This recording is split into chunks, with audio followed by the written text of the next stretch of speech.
right there at the service module. Hello and welcome to the C3PF, also known as the Commercial Crew and Cargo Processing Facility. It was the former OPF-3 Orbiter Processing Facility, Bay 3, for the space shuttles, and after the Columbia accident, it was home to the Space Shuttle Discovery for the end of the program. It is now where Boeing builds the Starliner capsules as part of NASA's Commercial Crew program. Behind me, you can see the Starliner that was used to fly the orbital flight test mission back in December of 2019. It is back from New Mexico and is undergoing the process of refurbishment, so it can be used again for the first post-certification mission or regular station crew rotation mission that will follow the upcoming crew flight test. Around and throughout this video, you will see the various elements that are undergoing processing here in the C3PF, including the Starliner capsule that will be used for the crew flight test, its associated service module, as well as the capsule that was used for the pad abort test back in November. I'm Chris Gebhardt, Assistant Managing Editor of NASASpaceflight.com. I hope you enjoyed the C3PF tour.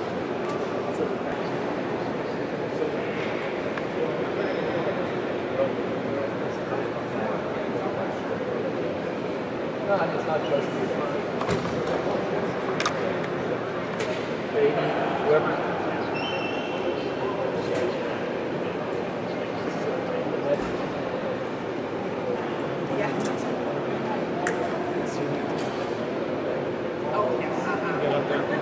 Not yet.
We're still letting us go.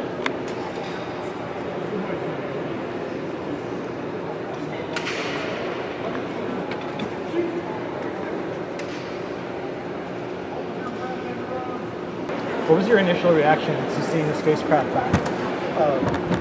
Sense of pride, a sense of that we committed to safety and quality first and foremost in the vehicle because of how pristine it looks as it returned to Earth's atmosphere. What was the first thing you guys did? The first thing we did, Once it was in here? once it was in here, we began to assess the vehicle. Believe it or not, the vehicle will talk to you if you look at it visually. It will tell you how it performed without even pulling data on it. It will tell you how it performed. And this vehicle performed as it was designed to perform. And it's in pristine condition today. The test is a test, so we would expect things to go along smoothly. Sure. What have you guys done so far? I know the data's still pouring in, you're still going over, you got the teams together. What do you guys think? You're right. The data's still pulling out. We got an independent team reviewing all that data. We're waiting on that so that way we can react to it. Again, I will go back to visually listening to the vehicle as it performed. It performed well. We learned that the TPS on the vehicle, the thermal protective system on the vehicle, performed extremely well. It did what it was supposed to do. The entire landing airbag system, the parachute system, everything worked properly. That's what we've learned so far. And that's an attribute to everybody in this building, everybody in the program. They dedicate holidays, weekends, they miss baseball games, softball games, birthday parties, all for one thing. That's for the mission to get astronauts back to the International Space Station for the USA. Family affair. It absolutely is. Our employees' families own this success as much as they do. They sacrifice unbelievably to ensure that the U.S. is going to be self-sufficient. Hey, can you walk them through what's next for this vehicle, what you guys are going to do to get it ready for whatever's next? Yeah, absolutely. So again, the vehicle performed extremely well, right? And we're very proud of the vehicle. Looking at the vehicle behind me at a very high level, we will focus on repacking parachutes, repacking drogue mortars that you see on the top of the vehicle that are gone or used up. We will also take a look at removing the back shelves off of the vehicle, which will look like that once we remove the back shelves. And once we're underneath the back shelves, we can go and assess everything else that makes this vehicle what it is today. Right? We'll look through the propulsion systems, the fuel systems, we'll look through the parachute landing bag systems, the LRS system. We'll go through all of that to ensure, again, that the vehicle performed like it should have performed, okay, we know it did, and that it's going to be ready to turn around quickly. One thing we will not do is we'll never jeopardize safety and the quality for the schedule, and we will never ever fly this vehicle unless it's ready. It's got to be just that particular crowd. Absolutely. You know, it's the first of a lot of things for this particular vehicle. First and foremost, it is getting us back into being self-sufficient as the United States and NASA can be. Also, you know, this is the first vehicle that was designed to be reused, right, in land on land, and it did everything that it was designed to do. These folks are some of the most talented that I've ever worked with. I've worked in the company quite a long time in many different platforms. Boeing builds some of the best and some of the greatest products there is, but again, human spaceflight, it's just that much different. Right? And it's that much more attention to detail, that much more commitment, as I mentioned earlier. And it's very fairy tale-ish to be a part of human spaceflight. Ramon, you talked about how much work everybody is doing, you know, missing baseball games and all these kinds of things. And I know it's a test and there's a lot to learn, but that moment you were with your team and you learned that there was a problem and it was not going the way you guys hoped and anticipated, what were you thinking? What was that moment like? Yeah, you know, again, a moment like that is surprising to a lot of folks, right? Because of the fact that we do pay attention to detail and we make sure that our vehicle is safe and built quality. That particular moment, we didn't have enough information to determine exactly what the anomaly was. We did make sure that everybody understood that these things do happen and they can happen.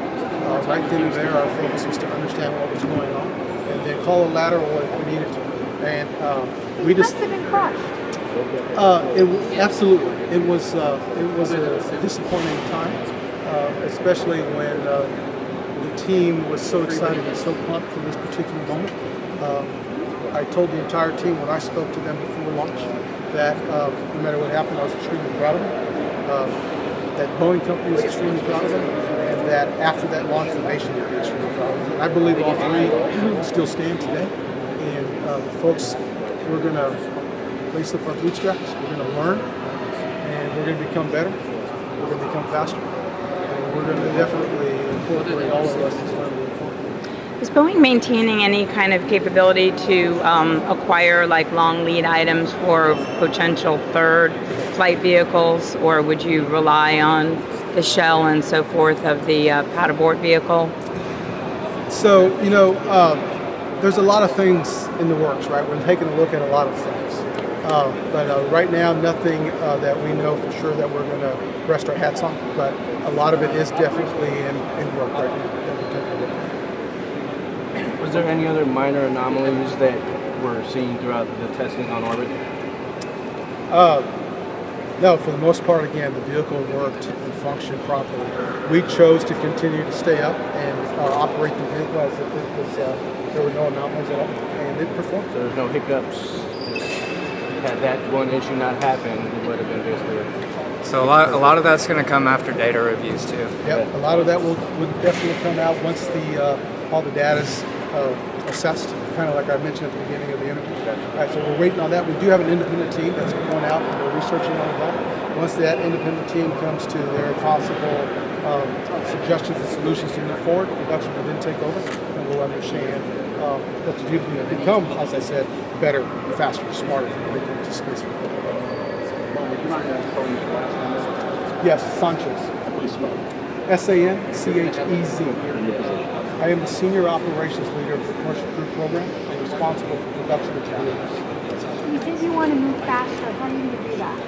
You know, again, it's by all the lessons learned that we incorporated. These are test vehicles, right? So we test and we test and we test for a reason. And we test and we'll populate the data, we'll implement the lessons learned, and we'll be able to build these things more efficiently, right, more safely, and deeply embed top quality into these vehicles. So utilizing the data that we learned from the data recorders and also just the vehicle itself. That was my Do you think Boeing can be a company that can move quicker? I mean, is it capable of doing that? Absolutely, without a doubt, right?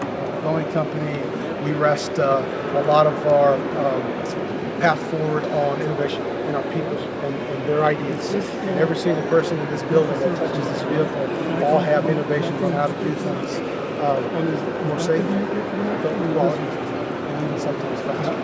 So that's who we depend on. They're the folks that make it happen over there. And that's who we have to lead. Absolutely. How many Starliners can be processed in this hangar? Well, you know, we're at full capacity right now, right? So we've got 3 in flow right now, and I think we handle it pretty well. So if something had happened and this didn't come back, or if something happens in the future, how long would it take to build a new capsule? You know, this capsule took us a couple of years to get it built. Again, I think based on the question I just had, the lessons learned that we've incorporated into our design team, right? Also our engineering and then into our build team, I would definitely expect it to be less than that. Do you think that you guys should do another OFT test? You know, I'm going to rely heavily on the independent team and the review team. That's really out of my wheelhouse, right? Okay. So again, from a production standpoint, I will depend heavily on the rest of my team to determine what we're going to do next. He builds them. What they do with them afterwards. I know, but I think that the folks that, like they said, that Sure. are building them, boots on the ground, you have a lot of pride, hands-on, you know this thing. That's right. So, you know, I mean, you have opinions. We absolutely do. We absolutely do. But again, we help. Everybody has opinions, and we've got to work as one team with NASA and Boeing to determine what the best route is. You feel obviously very proud of it and feel that it's a capable craft and can do the job. Oh, absolutely, without a doubt. Without a doubt. If Boeing was building a Starliner for not NASA use, for strictly commercial use, is there anything at this point that you would design differently? No, maybe just seat size depending on who it was. That's it. Right? The vehicle is pristine. It's doing what it's supposed to do. It's a Is it- well-built vehicle. How much of a professional pilot do you assess is, like, what skill level would be needed to operate a pilot? We'd have to talk to my partner, Chris Ferguson. Okay. He'll say it's very complicated, the highest, most experienced And applicant. I would support him on that. Absolutely. Absolutely.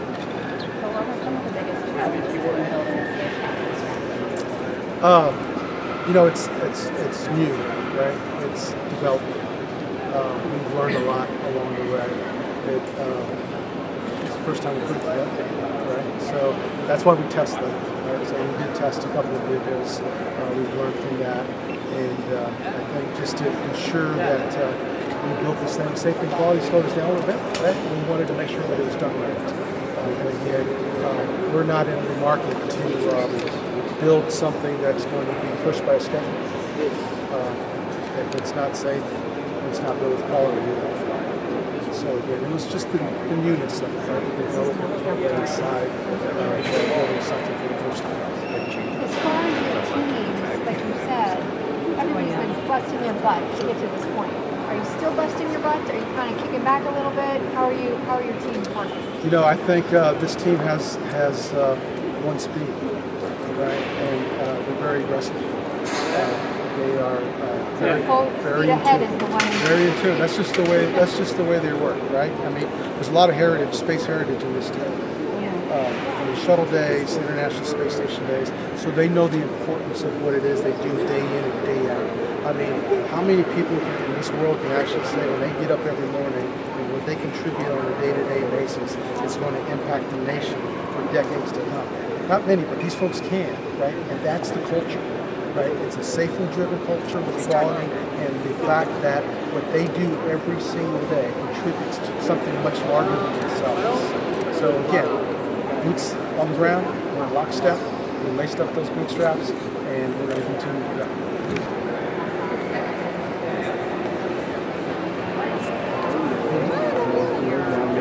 I did it, but I'm not Yeah.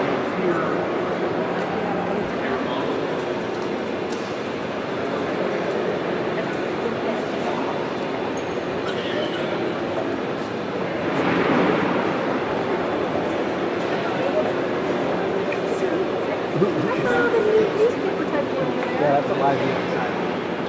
Well, that's fine. Yeah, we thought you'd want to know also how well you're going to get it.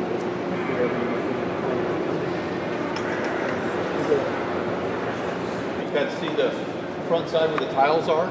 That's designed to take that heat, and then the heat shield and its ablative characteristics as it comes off, it'll tend to come up and over the vehicle, whatever. So you can see a little bit of that residue on the front, as well as the darker stripe. There's one on this side and one on the other side. So that's kind of the science behind bringing a vehicle back and dissipating all that energy that you've got from being on the road.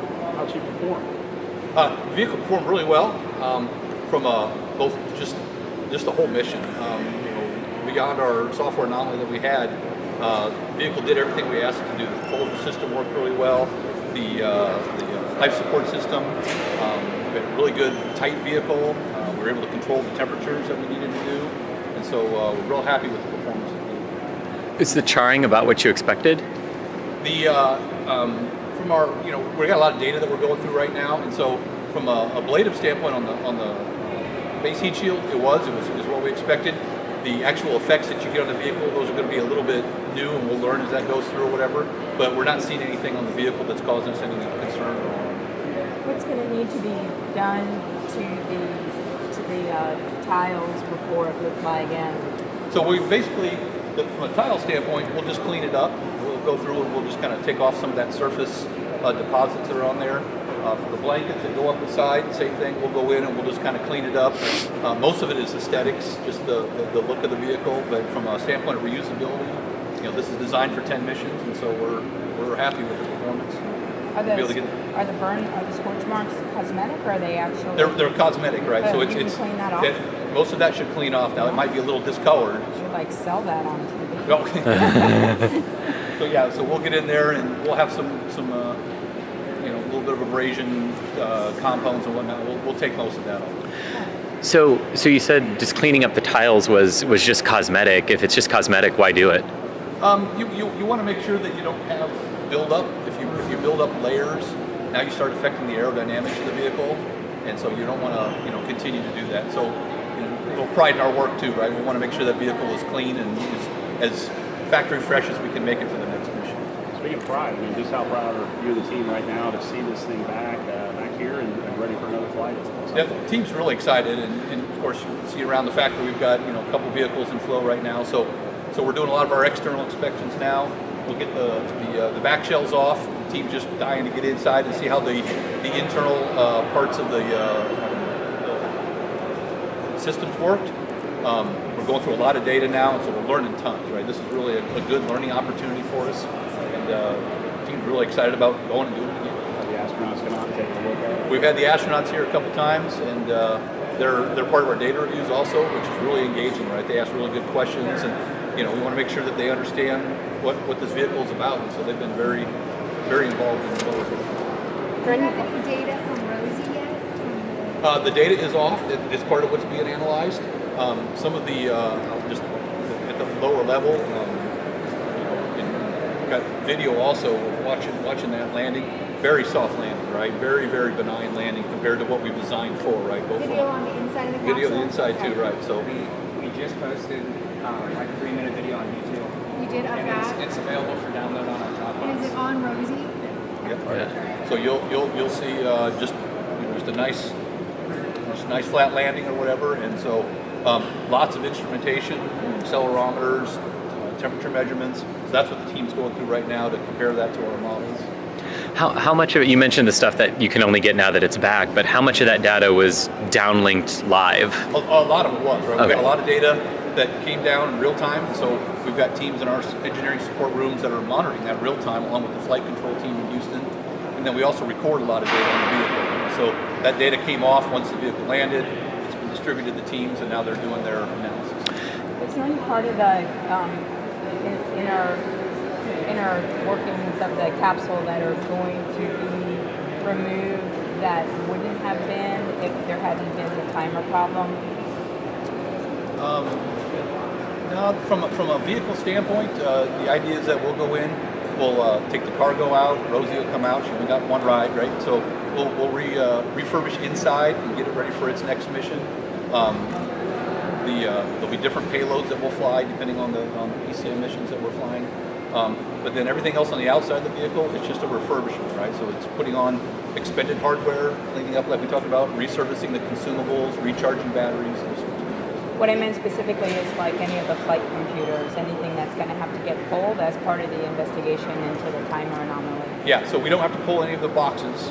We're able to download the data straight off of them. So there's, just like you have at your house, right? You just plug into it and we can pull the data off. So. If NASA doesn't require you to do another OFT, obviously this data is going to be critical in proving that you can do this safely with astronauts.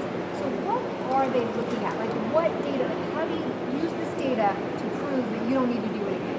So, from a reflying OFT or moving straight into CFT, that's a little bit forward work for us, right? Right now we're trying to see what did we learn from this vehicle independent of, whether we need to do another OFT. And so it's all about the performance of the electrical systems, the fluid systems, the thermal systems, given that we spent a couple days on orbit and how that vehicle responded.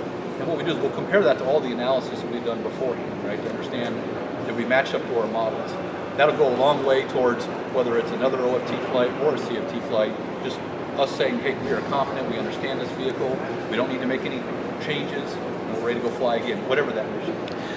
So the data that you got back live, specifically for the launch, did it match about what you were expecting in terms of like the vibrations, the G-forces, the crew would experience, things like that? Yeah, so when you say launch, you mean the ascent part? Yes, yeah. So most of that data was recorded. We didn't get a lot of that data until we got it back, right? So, but we did get some camera views, early on and got to see kind of some of the active dynamics there or whatever. So, but again, most of that data, it's very high data rate, and so it's not something you can telemeter down. It has to be recorded, and then we got it post-mission. So do we have a corresponding stripe on the other side also? There was. If we can kind of walk this way if you want to look, but you'll see a very symmetric stripe, just like this one on the other side. And where did the heat shield end up?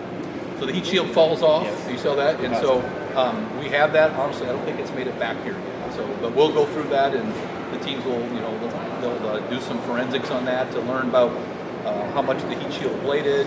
We'll look at it structurally, and we'll use that as. A lot of times, data doesn't come from a piece of ones and zeros, right? It's actually putting your hands on the hardware and doing some forensics on the hardware. So I don't think I've heard this number specifically, but in percentage-wise, how much of the capsule is reusable for those 10 missions versus the new stuff that you have to swap out every mission? I don't know if I've got a percentage because it could be in terms of weight or part counts or whatnot, but part counts? Oh my goodness, probably 95, 98% of the part count is reusable, right? So it's the things that you don't see here that we'd have to refurbish, right? So the base heat shield is clearly not here.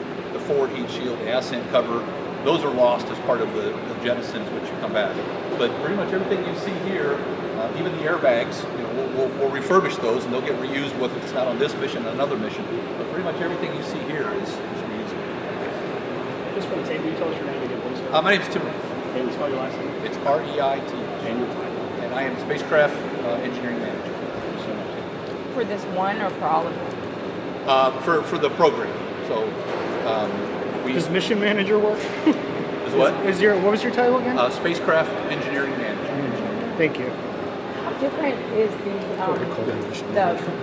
refurbishment and processing for this vehicle as compared to what you sort of laid out for the operational missions as far as time or scope of work? And I understand this one is maybe a little more extensive time-wise because of the investigation, but in general, what is the turnaround time for this capsule compared to what you're sort of ballparking? They're actually not for the much rest? different. They're actually not much different, right? Like I said, most of the time is generic to any mission, right? Whether it's cleaning it up, redoing the airbags, cargo in and out, resurfacing all the consumables. That's a pretty standard mission that we'll have. And so the investigation will go on, and that will look into the aspects of the software, but it's really unrelated to us refurbishing the vehicle. So, and what is the turnaround time then? It's roughly 6 months that we return vehicles. So let's back up a little bit. The capsule arrived here, and what were your thoughts when you saw it for the first time? You know, it's finally back from space, back from the desert. What did you think when you saw it? So it's really exciting, right? You see the big truck pull in with the container, and they offload it. And when the lid comes off, everybody's really excited to see it again. Right? We saw a video of it, in the desert, but to actually get up this close and to be able to see it again, a lot of pride in the team, right? Knowing that this is something that we built and it successfully performed the mission for us. Your baby back. That's right. So then when you looked at it, like if you're just changing out between tires, what are you thinking about how It actually looks better than some people will have thought, right? You just never know, right, when it comes to how it's going to perform during re-entry. But this vehicle looks very clean. As you kind of walk around and look at, we're actually on the dirty side, right? If you were to get a look on the other side, it looks like it's brand new. It really is. So I will say we got super lucky because we position our cameras on landing based on the wind. We're always upwind of the vehicle in case there's a fuel leak, and we just happen to give you guys look at the pristine side during the show. I think that got a few of us who are like, wow, that looks clean. I didn't see the side until it came back. So this one will be turned around for the first post-certification mission. And so this one and the crew test flight will be the one. Is there any plan to fly the pad abort test vehicle? No plans to refly this one. Of course, it was in a full-up vehicle, right? We didn't have our life support systems and things that they need for pad abort. So this vehicle, we've got some options to go off and do. There is some hardware under that's valuable to us, and so we may use it as from spares and standpoint and whatnot. If we do have some sort of anomaly in the future, we could always consider, we go use that vehicle as a test bed. But yeah, no plans to refly Spacecraft 1. Okay. So that's the module for the crew flight capsule. So when is that going to be ready to go? So it is almost ready to go into our processing facility. They're just putting the last of the covers on. So I would say in the next week or so, we'll go through pressurization and a lot of the hazardous operations of leak checks that we'll do in the HVA. And then it'll just be ready to be serviced once the launch.